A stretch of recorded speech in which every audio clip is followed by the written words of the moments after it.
Episode of the the Rules live stream. I'm your host, Lev Polyakov, and we are back here with Styxhexenhammer666 and Armand Domalewski. For those who do not know Armand, he is an activist on the Democratic side, or at least moonlighting as one, very big on the housing issues, and he is also a fan of Kamala Harris. And today we're going to be debating about her potential as president as far as whether she would make a good one. So, without further ado, I do want to start with Armand. If you can talk about what you see as her accomplishments that lend you to thinking of her as a good president. And before that, make sure everybody likes, subscribes, patreon.com/breaktherules, become a patron today, and you get to see exclusive videos, all that good stuff. So anyway, Armand, take it away. Sure. I think the accomplishments of both the criticisms and accomplishments of Kamala Harris are going to be related around the Biden-Harris administration, right? She was the vice president, and I think that's the case I'm going to make. So first of all, on the economy, the Biden-Harris administration inherited a massive unemployment rate, a pandemic, the entire economy was in crisis. And while the rest of the world had a huge spike in inflation, the difference between the United States response and the rest of the world is that by having a very vigorous fiscal response where we passed a lot of programs to increase hiring, to support the economy, we had the best recovery in the entire G7. So if you compare us to all like Germany, France, Italy, we have by far the fastest job growth, by far the fastest economic recovery, by far the best wage growth. In particular, for the bottom 25%, we've had income inequality decrease significantly. Inflation now, of course, is a huge problem, but what we see is that wages in the United States still grew a lot faster than those peer countries, which means that even though there was a global crisis, we responded to a lot better, and that's a huge thanks to the Biden-Harris administration. Second, on healthcare, the ARP, CHIPS Act, and IRA all had significant healthcare provisions, and there's really two big things there. One is by expanding subsidies for Obamacare insurance, we decreased the amount of people who didn't have health insurance significantly. You actually see after the Obama administration, there was a huge decline in the amount of people uninsured. During the Trump administration, it started to tick back up. And then the Biden-Harris administration, it went down again significantly. And that's because of that. And so there's millions of people who didn't have healthcare now have it. But she's also brought down costs. So, for example, insulin is capped at $35 per person for the first time in U.S. history because of provisions specifically in the IRA, the Inflation Reduction Act, which was championed by Vice President Harris. And then finally, to talk about the record on energy policy. So on energy policy, they've pursued an all above the approach, which has been really great because what we need, is both to maintain energy production so we can sustain our economy, but also transition to a cleaner economy in the future. The United States has never exported more oil and more natural gas in its history. We've never produced more energy in our history. It's record high production. But also in clean energy, we've never had this much investment in manufacturing and clean energy. Trump bragged and talked about how he's gonna bring back manufacturing, but the first massive reversal of decades of manufacturing going down was under the Biden-Harris administration, thanks to the laws that they passed and that they signed. And that is both great for jobs and reviving the economies of the Rust Belt, but also for making sure that we can compete on a global stage. If the rest of the world is moving towards solar, wind, electric cars, and we can either wait in the past and get left behind, or we can compete on the global stage, and that's what the Biden-Harris administration is doing. So I think all three of those things are a great argument for why she should be president of the United States. I also think she's, I knew her a little bit in San Francisco. I met her once. I know a lot of people who knew her here. And I've met a lot of politicians in my life, and she's one that as long as everyone who knew her, nobody people really have faith in her. She's a person who really cares, who's really thoughtful and smart, compassionate. She's not a perfect politician, but she's a decent human being, and that's pretty rare in politics. So on that personal level, I also think she's going to do great. And you were in the stream last night as well, right? The white men for Kamala Harris. Yeah, I mean, I wasn't obviously one of the speakers, but I watched. Yeah, it's great. So, Styx, your response.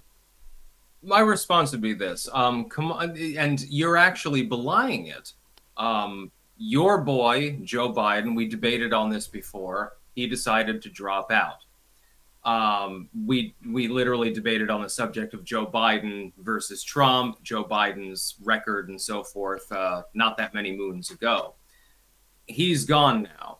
Kamala Harris is the heir apparent. And I find it very interesting that you talk about the Biden-Harris administration and you're ascribing policies that were ostensibly brought forth by Joe Biden to Kamala Harris. I think that's very helpful, actually, for my position, because under Joe Biden and Kamala Harris, of course, you have significant inflation, you have a number of foreign policy disasters, and you're ascribing these to a dual administration now, where before it was just Joe Biden, now Kamala Harris, of course, is also on board.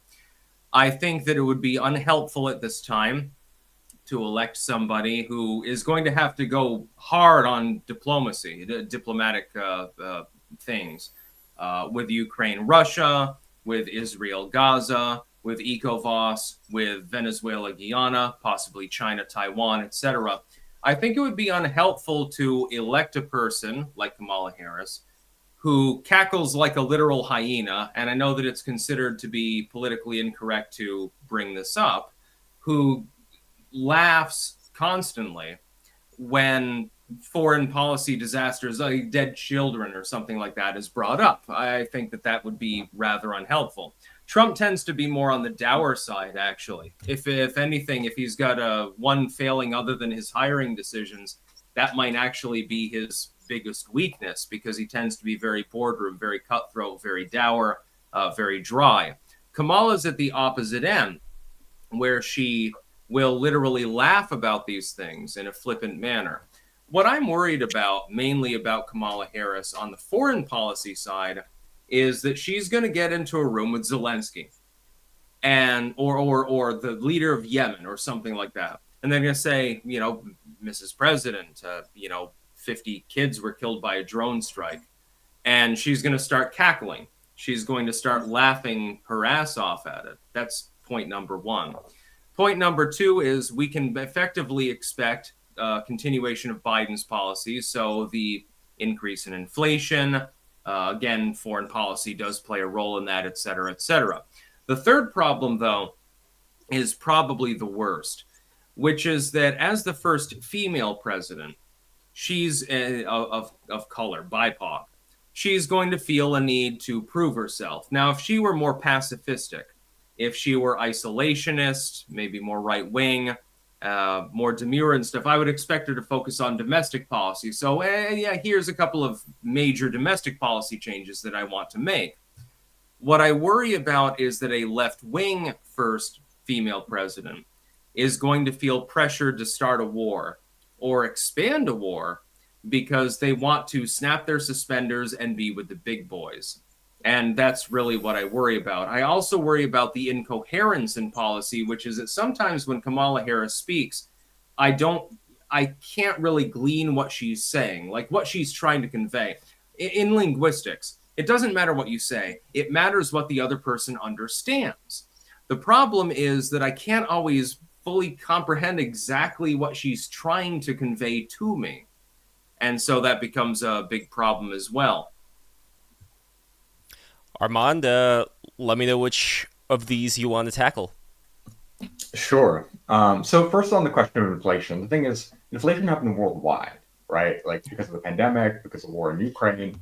So you have to do comparisons of like, how did we do relative to other countries? And the U.S. has had lower inflation and higher job growth than all May I jumping in for just a second? I would say that different countries have different kinds of economies. They have different economic bases.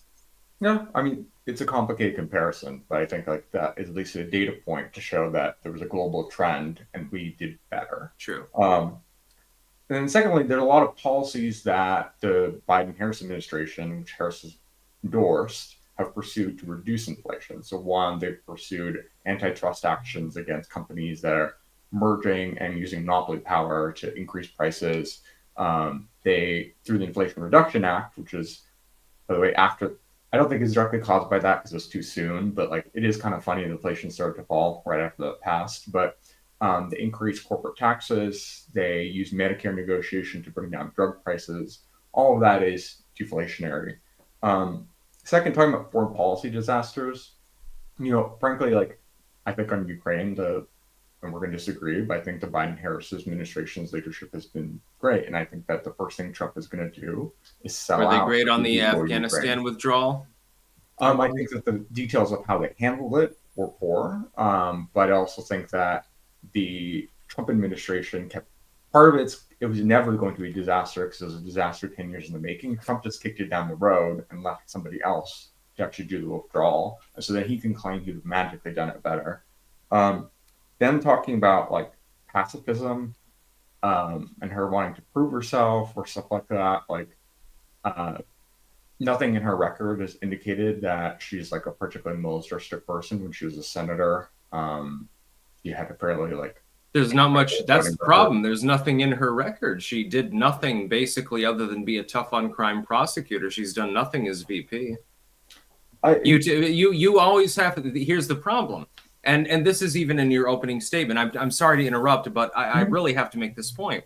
When you talk about her record as VP, you have to drag Biden in. Well, the Biden-Harris administration.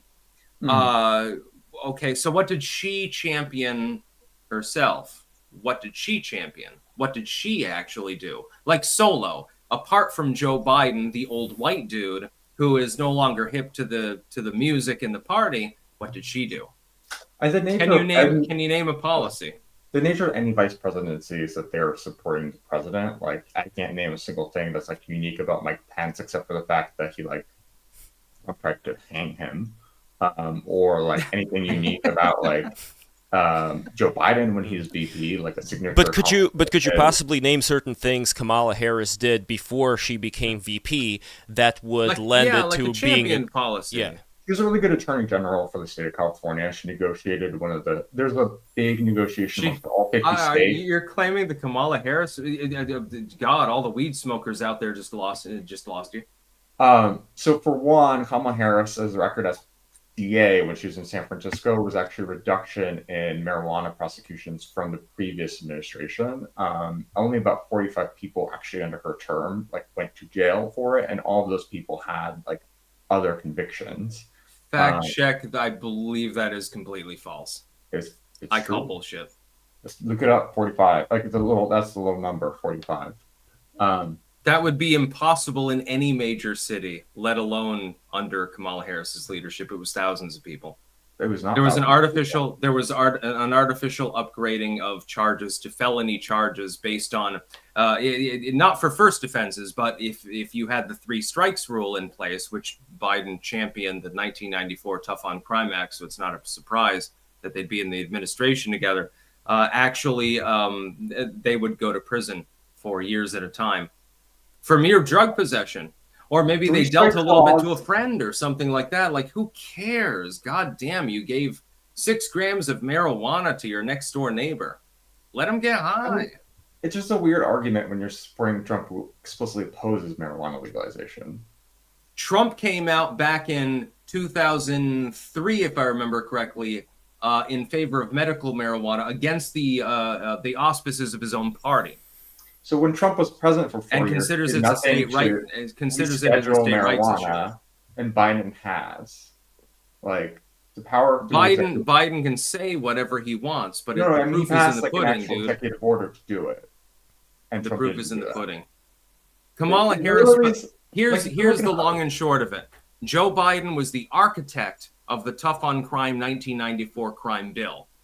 Kamala Harris was a tyrannical sadist of a prosecutor who put thousands of people, most of which were black, by the way, in prison for extended sentences simply because of simple drug possession or minor dealing and stuff like that. Yes, she did. Trump, meanwhile, years before said, I have friends that are on medical marijuana. I don't care. I think it's a good idea. I mean, this is And it was Obama that went after. It was Right, Obama that went after the Montana dispensaries and the Idaho dispensaries. It wasn't Trump that did that. He didn't give a crap. Trump is the progressive. You're not understanding it. You should be Team Trump. That's the tragic irony of it. Some of the ideological concepts that you have would be better fleshed out if you were to vote for Donald Trump than for the team that you're going with. I mean, we could disagree or agree about marijuana, but as far as whether this shows her strength as a president, like for the people who don't really care about marijuana and who says, well, she's tough on crime, it doesn't matter if she goes after weed as long as she, cleans up the streets or whatever, that could be a position some people hold. So I would not necessarily say that that's a mark against her as being a competent president or not, but I am still searching for, what are the things that she did that, if she's in a presidential position, would be, really good of her to repeat. Well, so, okay, just back on the marijuana thing. One thing that happens a lot of discussions about Donald Trump is that his opponents are judged by the record, and Donald Trump is judged based on random things he said. He was president for 4 years. His net sum of policies towards marijuana was to crack down more harshly. He opposed descheduling, which the Biden administration has literally done. And so just this idea that they did that under duress. He's president for 4 years. He already did this stuff. They did that under duress, though. He did not crack down any harder than Obama did. No, he did. And Obama was Joe Biden's boss. I do want to move on from the marijuana question, though. As far as things that Kamala Harris did that would lend to being a good president, could you? I'm still waiting to hear what qualifies her. I mean. Well, I tried to answer. Let's not even look at the disqualifying let's go back, because I can do that for 10 hours and we'll be here. No, forever. I want to make sure, Armand. I want to make sure nobody steps on your points. So when you're giving examples, you talked about the work she did as an attorney general. So specifically, what would those things be? Just so we're clear about it. Yeah. So I would say one of her biggest accomplishments is after the housing crisis 2008, there were enormous amounts of lawsuits because a lot of these banks and so on were really scammy and ripped people off and took advantage of folks. And there was a big negotiation where a bunch of attorneys general were going to make a compromise deal. And Kamala Harris said that that deal wasn't good enough. They were getting off scot-free. And so she took a big risk, pulled out of the agreement with the attorneys general and said, I'm not going to settle for this amount. At the time, a lot of people criticized her and said, that's the best you can do. That's all you'll get. But she won, and she could win a much better settlement for the homeowners of California who got foreclosed on than a lot of other states did. That was a really significant accomplishment. Second thing is there's a big, fairly controversial thing about truancy where she introduced programs to work with schools and district attorneys, and the ultimate end of it was that if you really, really, really, really, if you used to send your kids to school, you could even have potential criminal penalties. Very few people, actually, I don't believe she sent any people when she was DA of SF actually to prison for it. But the threat of that and the involvement with that with schools significantly reduced truancy rates, and then she scaled that up. Wait, are you seriously saying that introducing the possibility of criminal penalties for truancy is a good thing? It dramatically reduced truancy. Kids went to school, and kids not going to school is the biggest. I wish every kid was truant. If they don't go to a public school, they won't end up like you. Oh, come on. Amar's a good guy and a smart dude, even if you guys disagree. But as far as the truancy in the schools, California schools themselves, at least, Armand, from what I was able to... Well, yeah, they seem to be more like glorified daycare centers. I've seen schools in other states. Look, the schools up here, they tend to be in old brick buildings and stuff like that. It's regular schools. I went down to southern Texas. I've never been to California, but I imagine it's the same. They look like fucking prisons. I would rather the kids be truant there. They'd be smarter. But if we separate from the idea of, well, are these schools good or bad, right, just talk about the competency. She was competent enough to get this thing enacted, and would that not be some points for Kamala? If you were to steel man Kamala Harris for a second, Styx, she was able to get this thing through. that still counts for something, even if you disagree with it. You got something passed, but it's like, they passed the Patriot Act too. Just because you pass something doesn't mean you've accomplished anything. Sometimes it fucking sucks.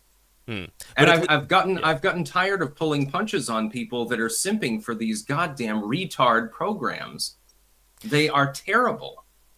I think it's very good to get kids to go to school more often, especially because truancy is the biggest leading indicator for kids ending up in. Why do you think that they're truant? It's because the schools suck. They go to school, they get bullied, they can't do anything. They get a shitty lunch, they get shitty courses. That's the long and short of it. The school system sucks, and it's because of government. That's the reason why. Government intruded upon the schools that had been the gift of the world back in the 50s, the 40s, etc. The United States was like in the top 10 for educational attainment. Now we're like, what, number 40 or something like that?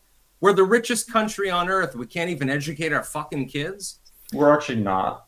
Like, that's we're definitely not in the top 10, dude. Generally speaking, around like the top 10 or 15, you can do a lot better. No, we're not in the top 10. All those places you we're not in the top 10. Us to, I'll look it up myself. Wait, what? All the Armand, schools are run by the government.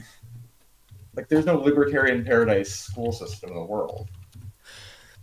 I mean, as far as the government, there may not be any libertarian paradise, but there can be something that is common sense. Yeah, we're not in the top 10. South Korea is number 1. Canada, Japan, Luxembourg, Ireland, Russia, Lithuania. Lithuania is ahead of us, by the way. Lithuania is great. It's got a good system. Lithuania is ahead of us. But that's also a question of. But that's also the question of who are the people that are in charge of these policies. You could have governments like Lithuania. Basically. Well, you could have governments like Lithuania or Estonia, where they do have like 13. Yeah, where they do have like really competent people in the government, and there's maybe less people. It's more of a high trust society. There's all kinds of different factors there. But if we are able to link this to Kamala Harris specifically, not just talk about schools as they are, I think it is possible, because would you say that the team that the Kamala Harris is on, the Democrats, and specifically her alliances over these past couple of years, are they connected with what's been going on with the schools? Like, can you draw a bridge? Her educational czar would be a drag queen and tasked mainly with fomenting wokeness. You don't need to be literate or anything like that. 2 + 2 = 5. We've learned to do math the right way. This is a distraction conservatives like to use to cover up. I'm not a conservative, my dude. I'm not a conservative. Whatever it is you are, the truth is that like what happens. A person. That's the whole thing. I care. I'm a person too, but you think I'm like. I don't think you're a bad person. I just think you're wrong, and so I'm debating you. Yeah, I don't. At the very least, you've got to, a good shirt on, so I can respect you for that. So, Armand, are we able to make some kind of a bridge between the problem Styx talks about regarding these schools and Kamala Harris? Because I don't just want to talk about schools right now, public schooling in the government, but specifically, are the policies that Kamala wants to enact and the people that are on Kamala's side, are they people who have more of like a left-leaning, more of a progressive outlook as far as education goes? And were they in charge for the most part of the California school system, like the past decades? Because if we are able to make some kind of a connection here, then Styx may have a point about the danger of Kamala Harris as president when it does come to education. But I don't know, like, Armand, you're in California, San Francisco specifically. What have you noticed about the education system there as far as the government officials that were enacting various policies in the last several decades and where it is right now? I think there's some really great schools in California and some really bad ones. California does have enormous amount of problems with the educational system. A lot of the activism I've had is actually pushing back against like some of the progressive fads in education. There's sort of like 2, I would say, really big ones of like, for reading specifically, one of the reasons that like conservative states have in the last few years, I think, made a lot of gains in reading is because they went back to like phonics-based education. There was a trend for like whole language learning, which wasn't really backed by the evidence. And then around math, there's the whole thing around like the science of math, and like for many years, folks tried to like in the name of like equity, prevented kids from taking algebra early, and it had really bad effects, and particularly for the populations they're trying to help, like Black and Latino students who would have made it into like more advanced math and done better, ended up not and doing worse. So, but I think like on education, the strengths of progressive policies are because they really believe in public education and fully funding it and supporting it. But on the weaknesses of it, I think that a lot of like they're beholden often to really bad ideas in education. So I think it depends on like who Kamala, the education secretary under Biden has been fairly like non-controversial. He has mostly done fairly mainstream things.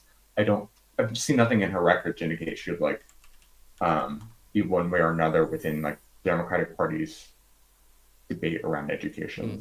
So I was able to find one thing, guys. This is on what I want to weigh in really quickly. If I okay, go for it.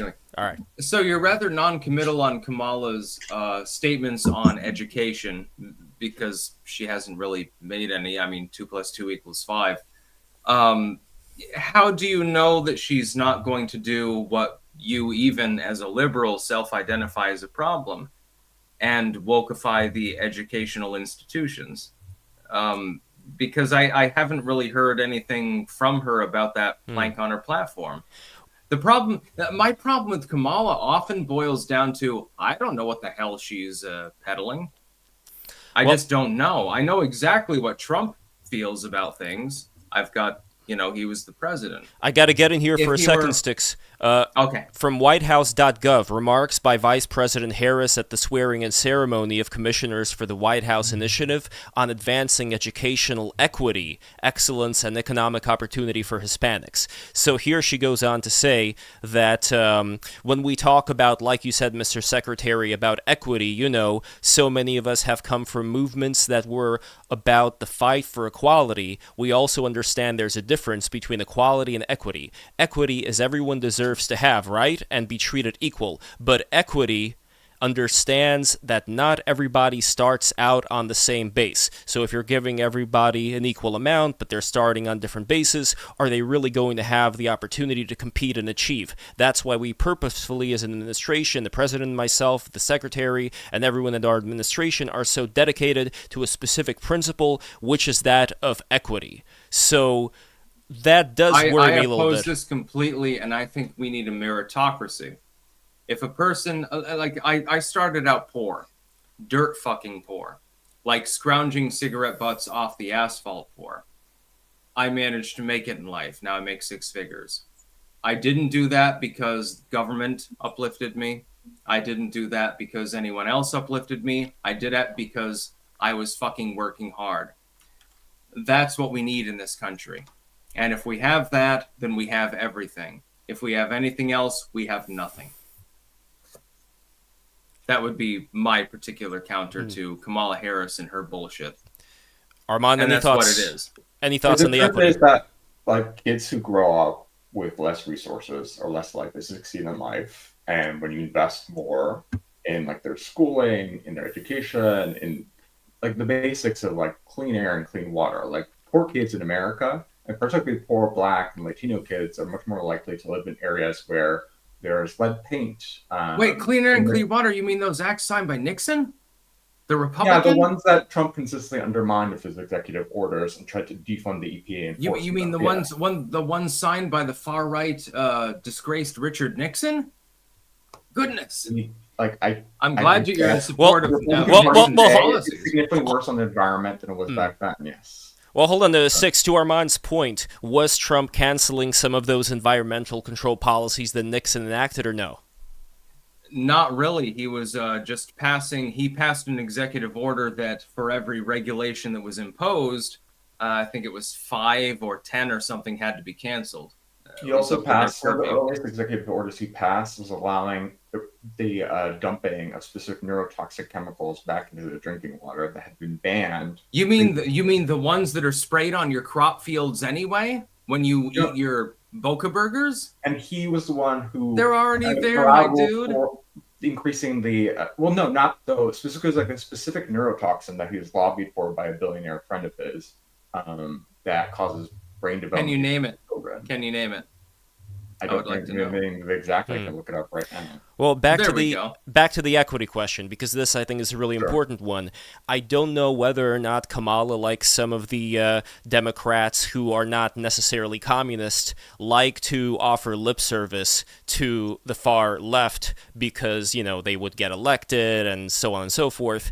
It may be that, but regardless, we were talking about this before on the Patreon stream, Armand, where it seems like there is this blob that's developed over time of these bureaucrats and activists and so on and so forth, where people who are like Kamala Harris that get elected into certain positions, they are kind of forced to adopt certain further left talking points and then pass certain bills that the far left would like, even if they may not be for it, just because they're kind of stuck. They need these people for support. Do you see that as being a potential problem when it does come to equity in the sense of, you know, giving every school kid the same grade regardless of how well they do? You know, that kind of thing.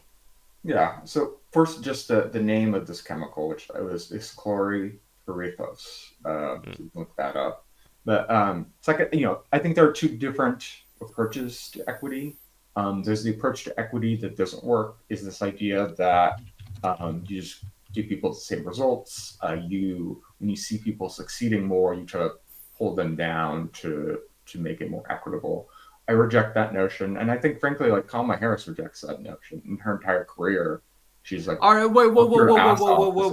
succeed. But let me finish. Oh, yeah, let Armand go finish, ahead and then finish, yeah. and then I've got one. The difference is that there are a lot of people. Like she talks about, we don't start off from the same place. And if you go to for example, my family's also poor. My parents are refugees from a communist country. We grew up no money, going to like not great public schools. And then my father worked incredibly hard, was a hardwood flooring guy, saved up enough. There was housing booms. We got lucky, and we moved to like a nice area with better schools. And before that, I never even really thought like college was for me, anything like that. And then I went to places which had like great teachers and great resources. And suddenly I did speech and debate and learned how to be more confident and learn all of these things. And that set me to a trajectory.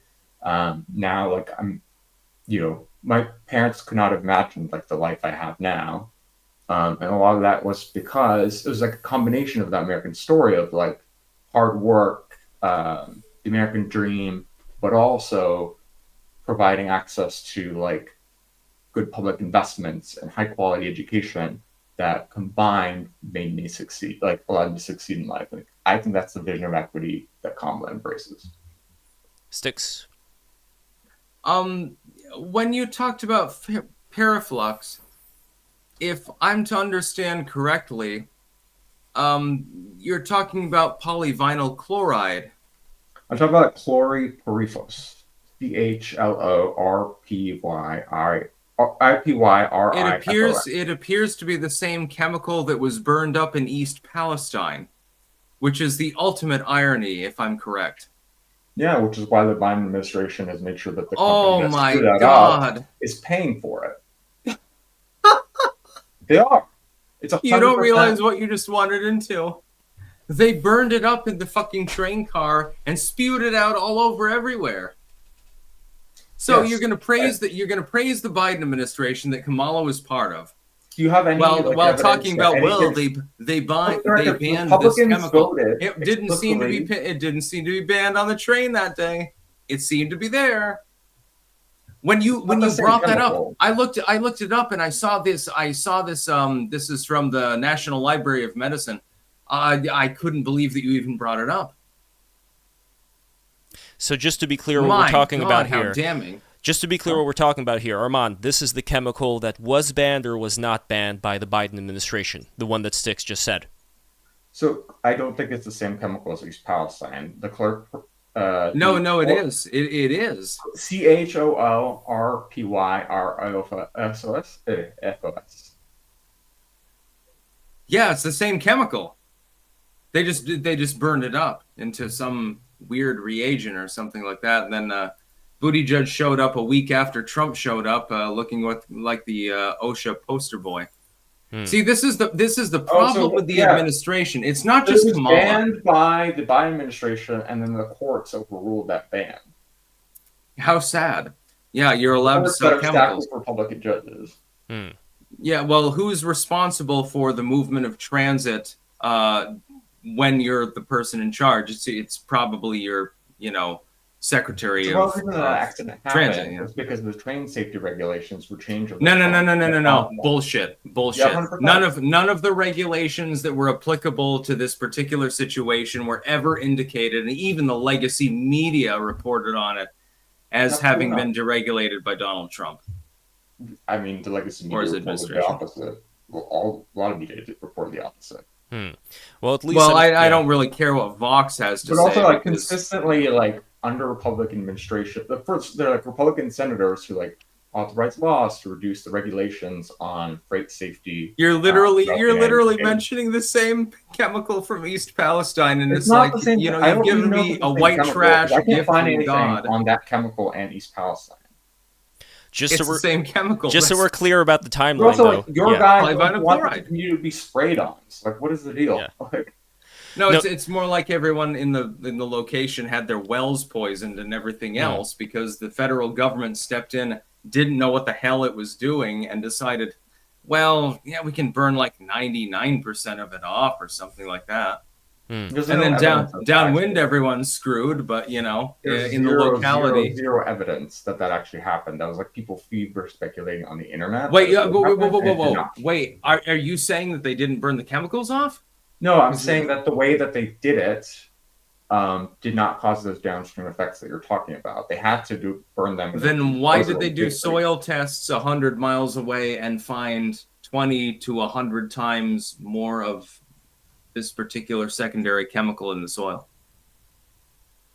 I mean, this isn't really about Kamala as much as Buttigieg at this point, which might be her running mate, but it still bears mentioning.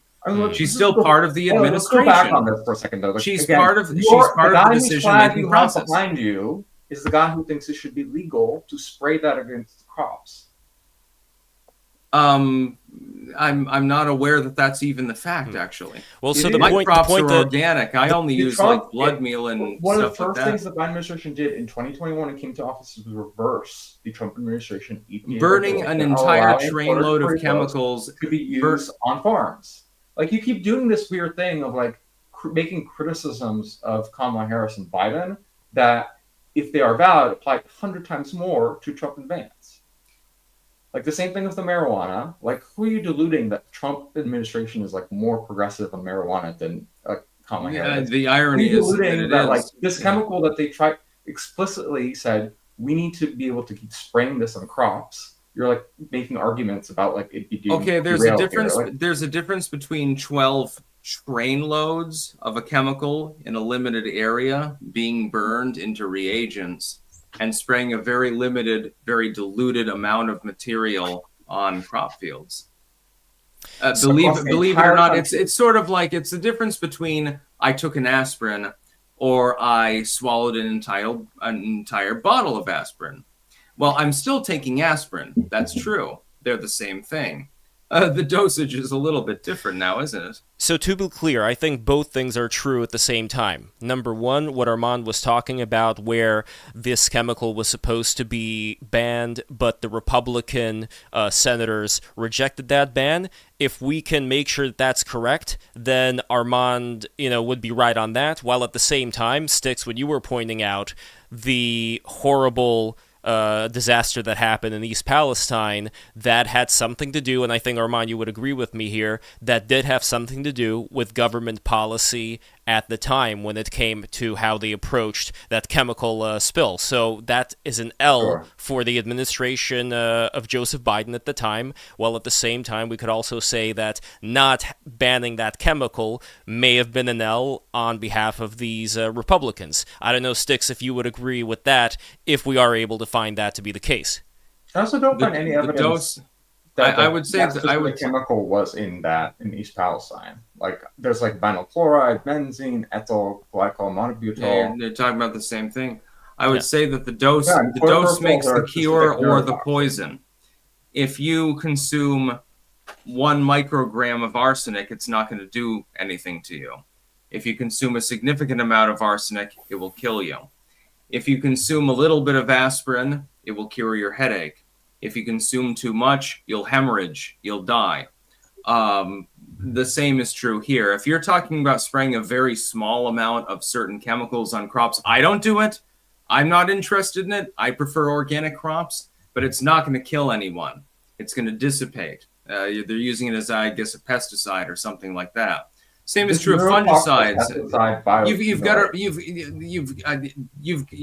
You're barking up the wrong tree. I'm an organic gardener. I don't use any pesticides, fungicides, herbicides, anything like that in my garden. I'm fully aware of the ramifications of even trace amounts of these chemicals. But the fact is that for commercial farming, if you're going to farm 10,000 acres of corn, you're going to be using pesticides. You're going to be using fungicides, etc. These are all poisonous in large amounts. The same is true of vinyl chloride or anything else, PVC chemicals. Now, it's about the adulteration. It's about the amount that are used.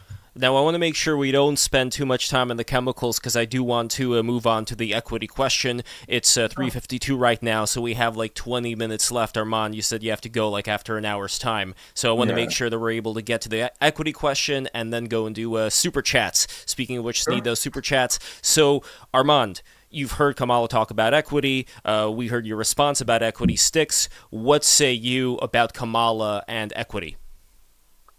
I think that she's a fool. I think that she would lead our country in a terrible direction, and I don't believe in equity. I believe in equality. Now, sometimes that requires some rebalancing, especially when somebody is young. But I don't believe it needs to be based on your skin color. I don't need to think that it should be based on what's dangling or not dangling between your legs, etc., etc. People in general should be treated equally. And I think that in that environment, people are cause to try to succeed. I think that it's better to have a civic system in which we pride ourselves on that and say, look, you can accomplish anything. You can literally go to the moon, but you've got to actually try. So there are certain things that Kamala passed, like the Environmental Justice for All Act. Well, not passed, but proposed, as well as an act related to the VID, about racial and ethnic disparities in the context of that pandemic. So when it comes to things like that, Armand, how far left do you think somebody like Kamala Harris is liable to go, not even from her own will, but being pressed to do it by those who are further on the left, those kind of activists? Because it's one thing to talk about, you grew up and America's the land of opportunity. I also came from a communist country of Russia. So it's one thing to say that there are certain programs that could help out, but then those can go out of control into La La Land. So what are the chances, based on what you've seen so far from Kamala Harris, that if she were to become president, she would bend the knee to a lot of the far left activists and then, create the kind of things that us running away from the communist countries in the beginning, did not like? I just want to say also, apologize for getting heated earlier. Just I went to public schools my whole life. I'm very proud to have gone through public education, and so I don't think if I got a little too heated over that, I'm sorry. It just triggered something in me. But in terms of, I'd say two things. One, I'm familiar with one of those two bills you talked about the COVID racial disparities stuff. It was merely just to do a study and report it. I think it's always valuable to understand how different policies affect different communities and to see if we need to approach things differently. A classic example of this is just sometimes you need different cultural outreach strategies for different communities to reach them. I wouldn't support race. There were folks who, for example, during the pandemic wanted to distribute COVID vaccines based on priority around racial factors and stuff like that. And I thought that was a mistake. But just understanding disparities, I think is fine. That said, that Kamala Harris is a politician, actually a lot like Joe Biden, in that they tend to veer sort of towards the middle of the party. The move of the Democratic Party in 2020, particularly post George Floyd, was particularly on issues of race, very like I would say further to the left than it is now, around especially on policing in particular, and that's part of the reason that Kamala's moved away from some of her positions. And I think that part of the reason that Joe Biden governed more to the left than he was as a senator is because they're both politicians who kind of look at the center of the Democratic Party. And so the question of really how you think she'll govern is probably best determined by what do you think Democrats will be like and where are their politics? I think personally, I think the politics of the party are in a healthier place than they were a few years ago. I think we were a bit of a fever pitch. We were really concerned about issues, but not thinking through so much what the best way to address them is. But yeah, she's never been a Bernie Sanders. She's never been a radical member. She's always sort of when she ran for DA in San Francisco, she ran as a moderate challenger to a progressive DA. And when she was a state attorney general, she was a relatively mainstream Democrat state attorney general. Another accomplishment of hers, but I remember when she was attorney general, is also going after Corinthian College, which is a super scammy, for-profit private college that tons of people ended up getting charged tons and tons of money for degrees that weren't worth anything. And she made sure that people got compensated. So, stuff like that shows her record of she's a mainstream Democrat. And if you're worried about her going too far to the left, I think the best answer to that is Democrats aren't there anymore. But if you think that they're going to change, I understand that. That's part of why I do the work I do in the party to try to keep us sane. How very interesting. You're casting her off as a mainstream Democrat, but she's trying to cast herself off kind of as a progressive on multiple issues. Trying to run as a mainstream Democrat. So in other words, she's boring. Said, no longer supports bans on fracking. So basically, she's not exciting. She's just Joe Biden, but she happens to be a bit younger and female. She has a vagina, basically, and she's got darker skin. That's very important to Democrats these days. So that's number one. Number two, I would point out again, she was rated as the most left-wing member of Congress multiple times. Not necessarily by the most unbiased sources, admittedly. I don't personally think she's as far left as, for example, AOC or Bernie Sanders. I reject that particular notion. But she's definitely to the left of Joe Biden. Really what this is about, though, is what has she actually done? Let's pretend I'm an independent voter. So I'm taking my Trump train watch off. I'm throwing it in the river. I'm no longer on the Trump train. I am completely undecided. Sell me Kamala Harris. Why should I vote for her? I just want you to explain it because I mean she's not going to explain it to me, it seems. I don't know how to answer that given that you're I reject. Are you saying based on her as an individual? No. Sell me. No. Literally, I'll vote for Kamala Harris if you can sell. Sure. Where did Lev go? Don't worry. Lev? I'm here. Lev. Don't worry about it. We got some oh no. problems. The deep state's coming after Lev. Oh, Hold God. on. Oh no. Guys, don't worry. Everything is fine. We're going to join them in a bit. I am going in here. There we go. Guys, don't worry, I'm back. I'm gonna figure out what's going on with this damn camera later on. But anyway, we do have to go to Super Chats after this moment right here. So Armand, you've got the floor. I was just asking Armand, sell me Kamala Harris. What things has she done? What things has she said that sell you on her? What would be your response? Kamala Harris has been a great vice president of the United States. They're working together with Joe Biden. She's reduced prescription drug prices. She expanded access to health care. She reduced the deficit by on track to over $1 trillion after the Trump administration's massive tax cuts and giveaways to the rich. As a DA and state attorney general, she won huge fights for working class people against large corporations, big banks. putting money back in the pockets of people who were scammed and preyed upon by scamming for-profit colleges. She's dramatically expanded like access to things like healthcare, with millions more people now have health coverage. And it's not just the work she did as vice president supporting Joe Biden on that. Remember, she was the deciding vote in a 50-50 tie-breaking Senate, so she voted for these things. But also, like when she was AG, she prosecuted like really predatory insurance companies that were ripping off seniors for the prescription drug prices. And so it's a record of commitment and focus all the way from when she was DA to Attorney General to Vice President of standing up for working class people. And that's why I'm supporting her. And my response to that would be basically there are three categories of Kamala Harris accomplishments. Those that are strictly partisan and generally tied to Joe Biden, her boss, so they have nothing to do with her taking the floor. Her doing her normal thing as AG in California, which is like, yeah, you're going after predatory companies. Okay, Republican AGs do the same thing, generally speaking. I mean, if they want to keep their job, and things that are strictly partisan. That's what I hear.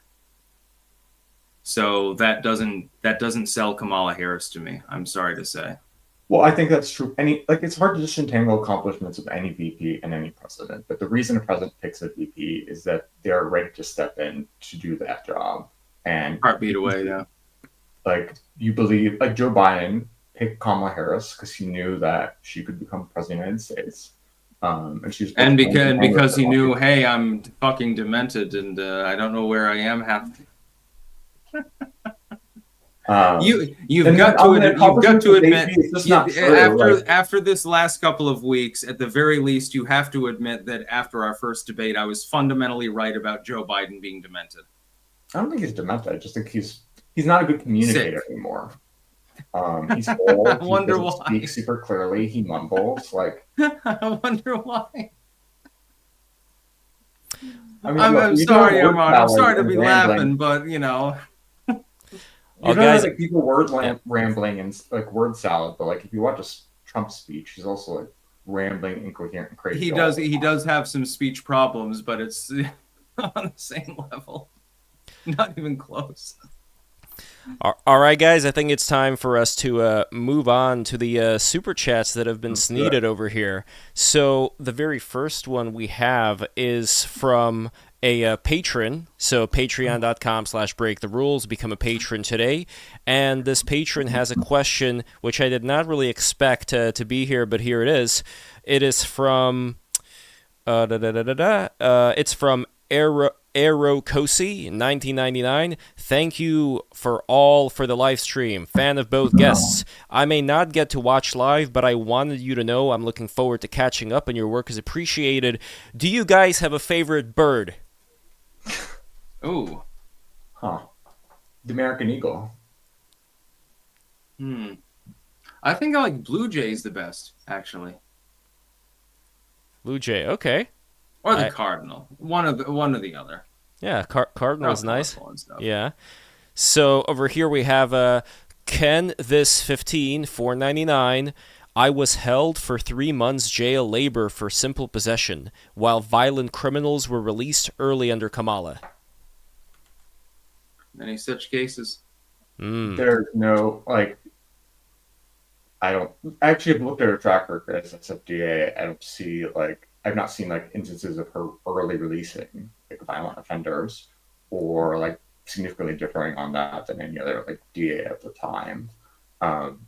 And there's very few people who went to prison for marijuana possession during that time. There's 45 people. Okay, what about drug possession? Not just marijuana, but other drugs as well. Like if you're a crack addict, you have a couple grams of crack, they're going to up the charges if it's your third offense and say, well, you were clearly trying to deal it. You get 6 years in prison. Well, now you're just a crack addict. Your problem, you've got a problem. You need to go to addiction treatment or something, but they weren't offering it. That's the whole point about Kamala Harris's AG, stint. I don't know what her record was on other drugs. But I do know what her record is. That's the difference between the two of us. She was taking people for completely nonviolent, drug often related offenses, And, you know, because of the three strikes rule and things like that, she was putting him in prison for years and years at a time, arguing that they were terrible, terrible people, often because of nothing more than simple possession. I mean, you get your third strike could be jaywalking, and she would say, "Well, you get 5 years." I mean, jaywalking did not qualify for the 3 strikes. I'm being hyperbolic, but with drug possession, it's like, God, I've used, you know, other than the hard drugs, I've used everything under the sun. So you get caught with LSD 3 times and you go to prison for 10 years? Does that make a lot of sense? To be fair, Styx, there were 200 individuals that were in this program that Kamala supported, where if they didn't commit any other crime and they had like some weed possession or something simple like that, then their record would get clean after a certain amount of time. Yeah, she would show leniency towards 1/100th of the people that she put in prison. I mean, these are all programs, like, just the reason I keep getting stuck on this is like the flag that you have behind you has consistently advocated for like way harsher treatment of all drug laws. No. Advocate, like, Trump came out in favor of medical marijuana before Biden or Kamala did. Wait, hold on, Armand. What is the specific thing that Trump did regarding drugs that is very, very harsh? I think he's talking about fentanyl. Like for fentanyl, for example, like. Well, yeah, you should absolutely kill the fentanyl dealers that are coming into the country. You should chop their heads off when they come across the border. We're talking about possession. Like, you were talking about, like, it's bad to prosecute people for possession of drugs. Possession of, like, prosecutions for drug possession increased significantly under the Trump administration. Can I ask a question? All the moves that Trump made were to increase penalties on drug possession. Like, it's just weird for you to argue that, like, Trump is more left-wing on this. If you're possessing, I would never support the Trump administration or any other if they were trying to go all in on people for minor drug possession of fentanyl, heroin, literally crack cocaine, meth, anything like that. What they're talking about is larger amounts that are commensurate with dealing. Now, do I believe in those current laws? No, I actually don't. But those weren't made by the Trump administration. The cutoffs were made by previous administrations. And as far as Trump goes, god damn, it was 2003 or something like that when he came out in support of medical marijuana. Yeah, and he did nothing as president to make that legal.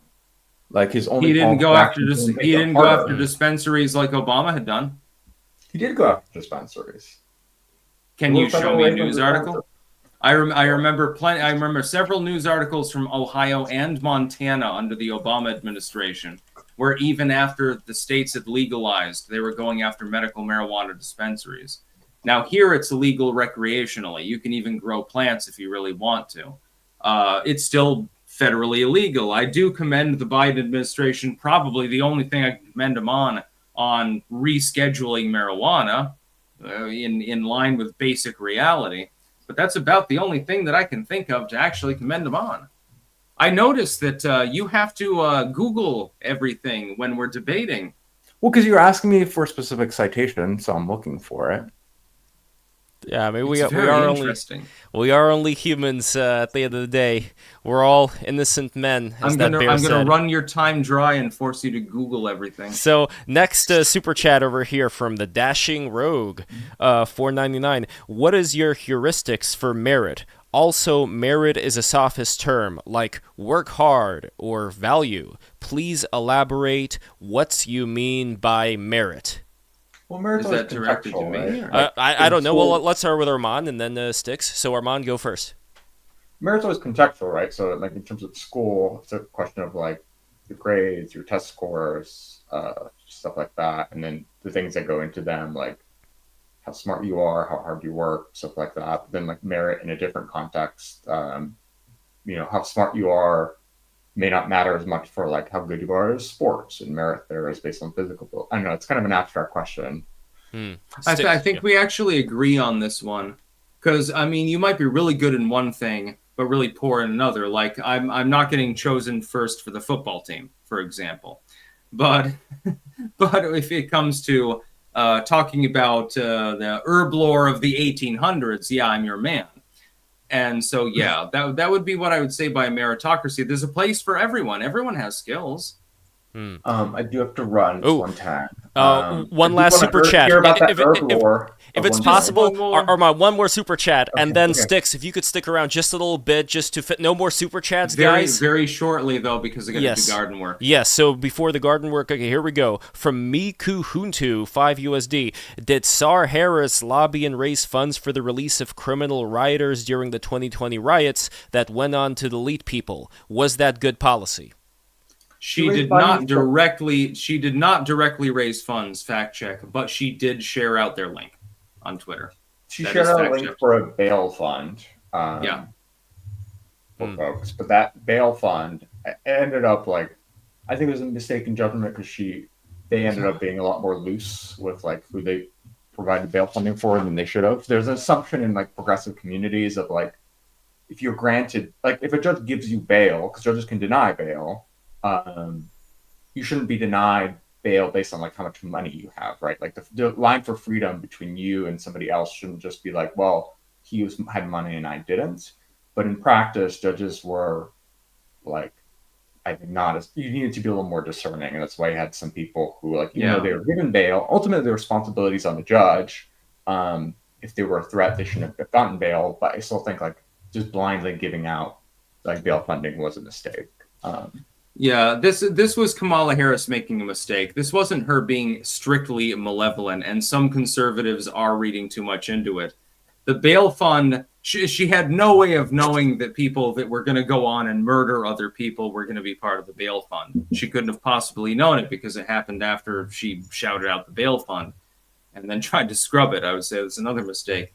But yeah, it was more of a mistake than malevolence in that sense. Okay, I do really have to run. All right. Thank you guys. Where can Always people a find pleasure. you? Take Where can care, people my find man. you? Twitter.com/Armand Doma, like right there. And again, it's always fun to be on here. Thanks for the conversation. Always a pleasure. It was nice talking to you, Armand. Nice talking to you. Take care. Take care. All right, so let us Even continue. if I club you like a baby seal. Oh, come on. He was. You got Sticks. You got to admit. Oh, come on! I had to make that joke. You got to admit, out of a lot of more, let's say, Democrat-leaning At least people, he's willing to talk. yeah, that's a very important thing. Liberals oftentimes are not willing to talk with anyone outside of the echo chamber. So, admittedly, to all the clankers out there, don't dogpile Armand. He's willing to talk to me. I don't think liberal is the right word, personally speaking, because I think you're a classical liberal, in that. Well, yeah, but in that old he's more of school. a neoliberal or something. Yeah, well, that's just a Democrat. Sure. All right, here we go. David Coombs, super chat, and that's COOMBS, not COOMS. Super chat, $9.99. Sticks. It's like Yuri Bezmenov said. You can shower leftists with facts, but they won't believe you or understand until the state turns on them. It'll be too late to fix it by then. There's still time. You do a really good accent, by the way. Well, I'm from Russia, so what do you expect? How do you do such a neutral accent when you're speaking English, generally speaking? I don't know. Since I grew up in America, I just started learning English and speaking the same way that the other kids in the playground spoke. But I can always transition to a Russian accent because I speak Russian with my family, so it's very easy for me to kind of go back and forth between all those two. And I'm learning French right now. I'm not going to lie. I'm kind of impressed by that.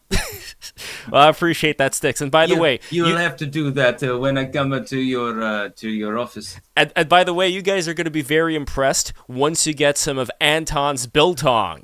So, King of Biltong, good afternoon from Anton's USA. Free shipping for all your biltong using code BTR. If your shipment qualifies for free shipping, use code BTR10 for 10% off your order. Lev will provide the links. Clank. That is absolutely right. So, if you guys go to Anton's USA, landofbiltong.com, that's always a good one. So, landofbiltong.com. Go there right now. Get some biltong. I had some kangaroo. I enjoyed that.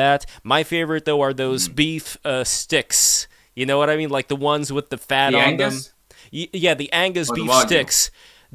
Angus. They have this fat on them. If you get them wet as opposed to dry, it's like really nice and chewy, and like when you chew on those I know you're supposed to put them in those little paper bags, but I never do. I just eat them right out of the bag. Yeah, well, they're I already like them gone. a little bit more moist. They're already gone by the time that, you are supposed to put them in the paper bags. Yeah, I mean, how are you going to wait several hours to eat the biltong? That's not going to work. Impossible. So here we go. Scott McClatchin, Super Chat, $5.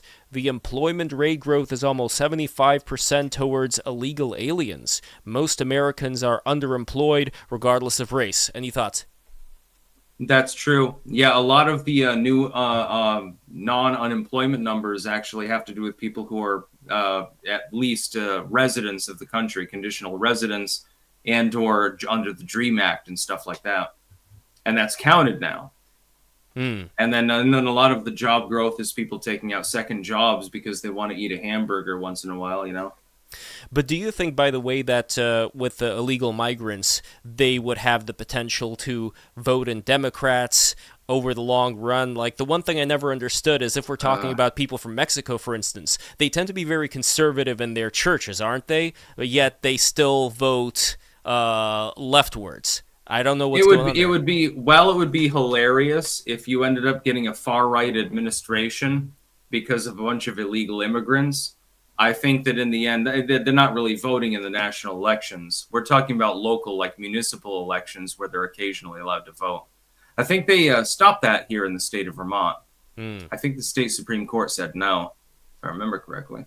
So here we go. Super chat from Jim. Who knows? Maybe that's the Jim we all know and love, Mr. Medicare. You never know. But Jim says, God bless Donald J. Trump. Here we go.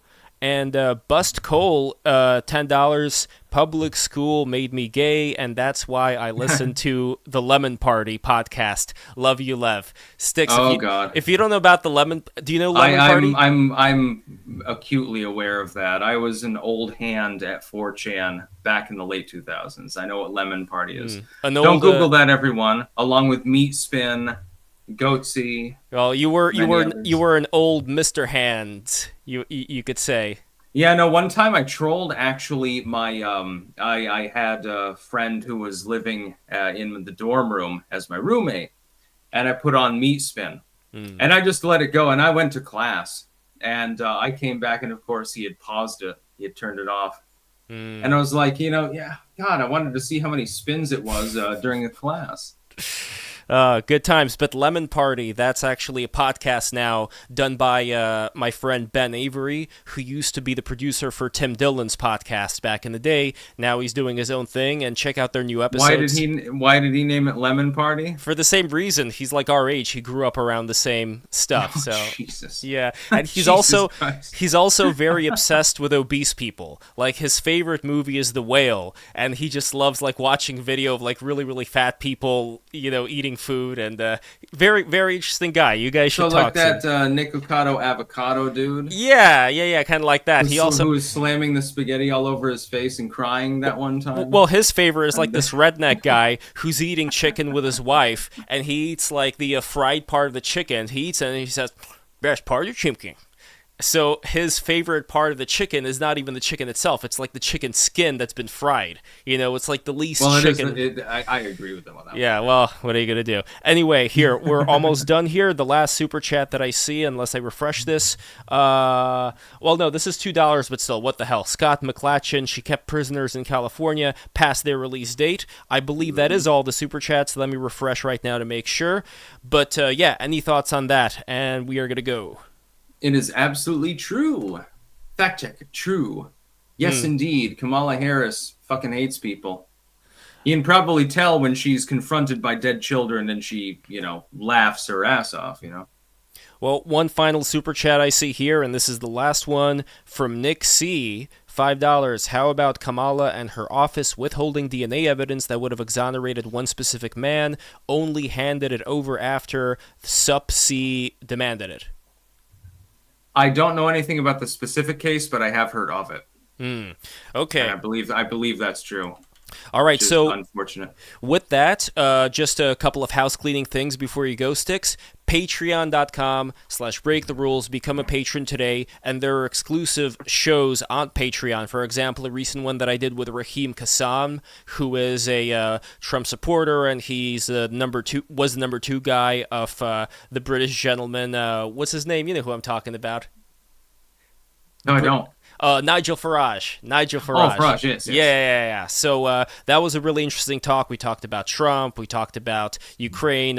You guys should definitely check that one out. And we also had a recent one with a conversation about homelessness and drug abuse with Jared Klickstein, who wrote a book called Crooked Smile, talking about his experience living in California, in San Francisco, among like the tents and the drug abuse and being homeless and all that. And being put into a suitcase by these two powerful black women, and then they brought in this guy named Cousin Meth. This black dude named Cousin Meth, who was planning on selling him to like a human trafficker because he thought that he stole the phone from one of those women. It's a very interesting book. I highly recommend you guys read it, and we get in details in that. And you know who else was part of that? Armand. Armand was also in that one, and we ended up talking about a lot of the... Did Armand get put into a suitcase as well? Or? No, he's cool. No, seriously, I'm very, very happy about the fact that we get people like Armand here to talk about these things, and more of this should happen. Last thing, patreon.com/breaktherules. If you guys become a $20 patron, you are going to get an opportunity to go to the live events in New York City. We're planning one with Styxhexenhammer666. So there's going to be live events in my New York City condo. There's going to be a party afterwards. Obviously, if I don't know you first, I'm going to have to meet with you separately in the beginning to kind of, make sure you're not like a crazy person out of a mental institution. But so long as everything works out... I'll take care of the crazy persons out of the mental institution personally. Don't worry. All right. I dual wield, Okay. All right, guys, so that's what you can expect, and we're going to have an event coming up in a couple of weeks with Jason Resiger-Johnny in New York City. So if you guys are within the New York City area, become a patron today, get in touch with me. We're going to arrange a meeting, and as always, like exclusive streams as well as Discord privileges. And that is the last piece that I have to do over here of the house cleaning, or the housekeeping, rather, which is... we have a Discord server for Break the Rules. I know some of you people are on Discord. I am pasting the link to the Discord server in the chat. Go there right now if you're on Discord. So there we go. You are going to see a stream after this pop up in your YouTube browser, and that is going to be for this Thursday. I am going to have Religion versus Philosophy, Hala Hunt Hendricks of the band Liturgy, which is this metal band. I don't know, Styx, if you know about that band or not. Never heard of them, no. I'll send you. They got some pretty big hits, with Gnostic Informant having a debate about whether you rely on philosophy in order to spiritually transcend, or whether Christianity, as far as the religion goes, is the answer. Because that was like a big debate going on in the Byzantine Empire about, whether... I'm team philosophy already. You've already sold me. Yeah, there we go. And lastly, we are going to have, for the very first time in BTR history, What If That Alt History. That is going to be next week on Thursday, debating... again, Neil, Gnostic Informant, who I definitely recommend you, Styx, to talk with soon as well, about whether the Dark Ages were good. So, what if alt history leans on the side of them not being as bad as people say? Well, you had big gardens. Yeah. There we go. All right. Couldn't be that bad. Yeah, that's right. All right, so Styx, anything to plug, and then we're going to go. No, I have Styx666 official on Twitter, and that's about it. There we go. And follow me on... Peace out. Follow me on Twitter at Lev Po. That's about all. Peace out. Mwah.